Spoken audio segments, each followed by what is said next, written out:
zay ny mahakasika ny vaovao ara-tsosialy reny fa dia hiditra amin'ny pejy politika kosa itsika manomboka eto ho tanterahina ny ariva teo ny fividianana izay ho solotena ny antenimieram-pirenena eo anivon'ny haute cour de justice manana solotena raikitra roa ary solotena mpanampy roa ao anatin'ity rafitra ity tokoa ny avy eo anivon'ny antenimieram-pirenena.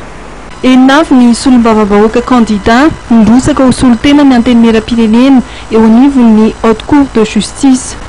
Ny solombavambahoaka isany Ianitra Razafy Manatsoa avy amin'ny Ankolafy-Ravalomanana, Zafinily Constant avy amin'ny leader Fanilo, Brunel Razafy Tsiandrova avy amin'ny Mapara, Hossein Abdallah, Randriana Solo Nicolas avy amin'ny HVM no candidat ho an'ny solotena raikitra. Tao reny fifidianana fihodinana voalohany dia lany solotena raikitra ny antenimieram-pirenena ao amin'ny haute cour de justice ny solombavambahoaka Hossein Abdallah ary solotena mpanampy ny solombavambahoaka Lova Razafy Ndratopito.